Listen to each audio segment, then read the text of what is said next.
Ma vie en bio, le rendez-vous 100% bio de Fréquence Terre. Frédéric Benoît. Aujourd'hui, la vie en bio parle santé. Nous allons parler de ces allergies et de ces intolérances qui nous empoisonnent la vie. Florence Arnaud a écrit un guide à ce sujet. Bonjour. Bonjour. Intolérance, sensibilité, allergie. Vous nous expliquez la différence ? Oui. Alors, les trois sont des réactions, ce qu'on appellerait des réactions adverses à un aliment. C'est-à-dire que lorsque l'on mange un aliment, au lieu de se sentir bien et d'être pleinement content, on se sent mal dans les trois cas. Et donc, la sensibilité, c'est quelque chose d'assez léger. On va, par exemple, manger un risotto et puis après, on va être un peu patraque, se sentir un peu lourd parce qu'on est sensible au lactose de la crème qui est dans le risotto, par exemple. L'intolérance, c'est beaucoup plus lourd, c'est un peu pernicieux parce qu'on ne s'en rend pas forcément compte tout de suite, mais ça nous rend vraiment malade, durablement malade et assez lourdement malade. Et puis l'allergie, c'est quelque chose qui peut se déclencher relativement vite et qui peut être mortel. Et donc là, on a vraiment des réactions violentes, assez impressionnantes, gonflement, picotement, voire choc anaphylactique, on ne peut plus respirer et on peut mourir. Voilà, je vais revenir juste sur les intolérances. Là, quels sont les symptômes qui peuvent nous alerter ? Parce que vous dites que c'est durable. Oui, alors de très très nombreux symptômes peuvent nous alerter parce que ça peut aussi bien être des migraines à répétition, une fatigue, un sentiment de dépression, une perte de poids très rapide. Ça peut être des maux de ventre, ça peut être des otites, ça peut être vraiment plein de choses, des douleurs articulaires.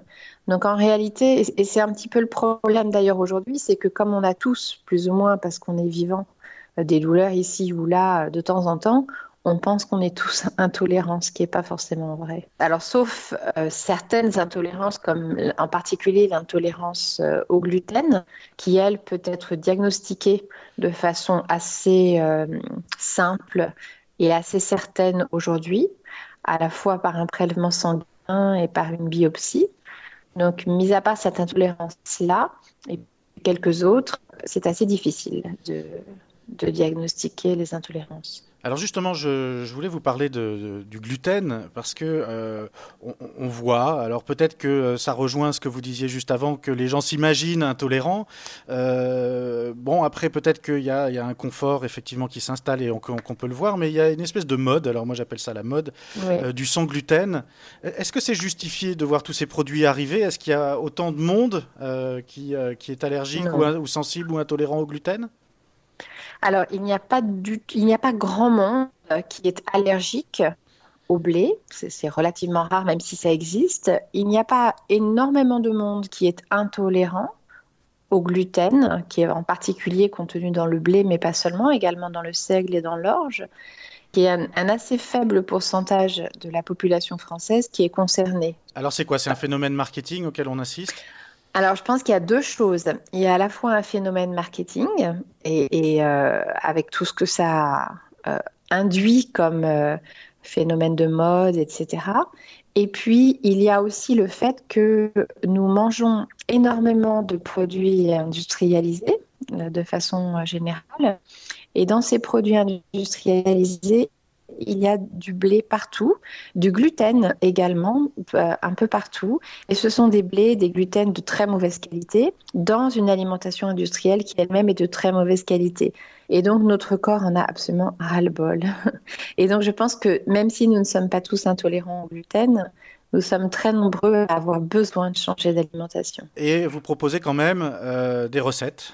Ça, Bien sûr. c'est utile. C'est-à-dire que je pense que ces recettes, ça s'adresse à ceux qui découvrent en fait leur sensibilité ou leur intolérance. Voilà, c'est ça. Donc, ce sont des recettes simples qui permettent de se familiariser avec des ingrédients différents, soit de façon durable, parce qu'on doit exclure le gluten, par exemple, à vie, soit de façon ponctuelle. On décide soi-même ou est-ce qu'il faut quand même aller voir qu'est-ce qu'il faut aller voir d'ailleurs? Un médecin, un diététicien quand on a des doutes?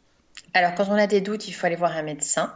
Nous, on est allé voir notre médecin généraliste et ce médecin va écouter attentivement l'historique de la personne et va nous orienter soit vers un allergologue, soit vers un biologiste pour faire des prélèvements, des analyses, etc. Une intolérance à quelque chose ou une réaction à un aliment ou à un autre peut être un signe d'une maladie qui n'a pas grand-chose à voir, mais qui a besoin d'être détectée. Donc il faut vraiment faire attention.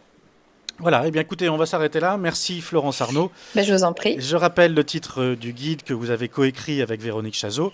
Oui. Intolérance alimentaire, sensibilité, allergie, comprendre et vivre avec 80 recettes gourmandes. C'est publié aux éditions Terre Vivante, terrevivante.org. Et puis, vous pouvez toujours retrouver les références sur notre site fréquenceterre.com.